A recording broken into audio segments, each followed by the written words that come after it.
Oliver Twist, or The Parish Boy's Progress. Chapter 1 treats of the place where Oliver Twist was born, and of the circumstances attending his birth. Among other public buildings in the town of Mudfog, it boasts of one which is common to most towns, great or small, to wit, a workhouse.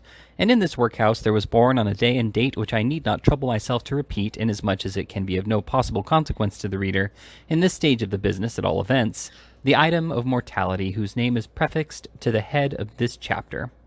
For a long time after he was ushered into this world of sorrow and trouble by the parish surgeon, it remained a matter of considerable doubt whether the child would survive to bear any name at all, in which case it is somewhat more than probable that these memoirs would never have appeared, or if they had, being comprised within a couple of pages, they would have possessed the inestimable merit of being the most concise and faithful specimen of biography extant in the literature of any age or country. Although I am not disposed to maintain that the being born in a workhouse is in itself the most fortunate and enviable circumstance that can possibly befall a human being, I do mean to say that in this particular instance it was the best thing for Oliver Twist that could by possibility have occurred.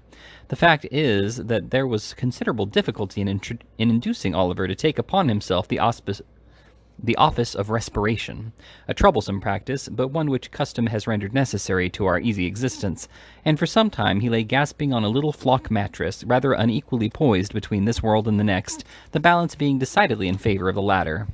Now, if during this brief period Oliver had been surrounded by careful grandmothers, anxious aunts, experienced nurses, and doctors of profound wisdom, he would most inevitably and indubitably have been killed in no time. There being nobody by, however, but a pauper old woman, who was rendered rather misty by an unwonted allowance of beer, and a parish surgeon who did such matters by contract, Oliver and nature fought out the point between them. The result was that after a few struggles, Oliver breathed, sneezed, and proceeded to advertise to the inmates of the workhouse the fact of a new burden having been imposed upon the parish by setting up as loud a cry as could reasonably have been expected from a male infant who had not been possessed of that very useful appendage, a voice, for a much longer space of time than 3 minutes and a quarter.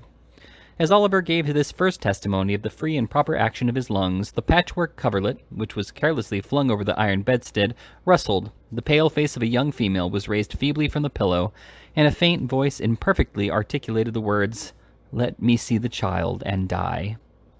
The surgeon had been sitting with his face turned towards the fire, giving the palms of his hands a warm and a rub, alternately. But as the young woman spoke, he rose, and advancing to the bed's head, said with more kindness than might have been expected of him, "Oh, you must not talk about dying yet." "No, bless her heart, dear heart, no," interposed the nurse, hastily depositing in her pocket a green glass bottle, the contents of which she had been tasting in a corner with evident satisfaction. "God bless her dear heart, when she has lived as long as I have, sir, and had 13 children of her own, and all of 'em dead except 2, and them in the workhouse with me, she'll know better than to take on in that way, bless her dear heart. Think what it is to be a mother, there's a dear young lamb, do." Apparently, this consolatory perspective of a mother's prospects failed in producing its due effect. The patient shook her head and stretched out her hand towards the child. The surgeon deposited it in her arms. She imprinted her cold white lips passionately on its forehead, passed her hands over her face, gazed wildly round, shuddered, fell back, and died. They chafed her breast, hands, and temples, but the blood had frozen forever. They talked of hope and comfort. They had been strangers too long. "It's all over, Mrs. Thingummy," said the surgeon at last. "Ah, poor dear, so it is," said the nurse, picking up the cork of the green bottle which had fallen out on the pillow as she stooped to take up the child. "Poor dear." "You needn't mind sending up to me if the child cries, nurse," said the surgeon, putting on his gloves with great deliberation. "It's very likely it will be troublesome. Give it a little gruel if it is." He put on his hat, and pausing by the bedside on his way to the door, added, "She was a good-looking girl, too. Where did she come from?" "She was brought here last night," replied the old woman, "by the overseer's order. She was found lying in the street. She had walked some distance, for her shoes were worn to pieces, but where she came from or where she was going to, nobody knows." The surgeon leant over the body and raised the left hand. "The old story," he said, shaking his head. "No wedding ring, I see. Ah, good night." The medical gentleman walked away to dinner, and the nurse, having once more applied herself to the green bottle, sat down on a low chair before the fire, and proceeded to dress the infant. And what an excellent example of the power of dress young Oliver Twist was. Wrapped in the blanket which had hitherto formed his only covering, he might have been the child of a nobleman or a beggar. It would have been hard for the haughtiest stranger to have fixed his station in society.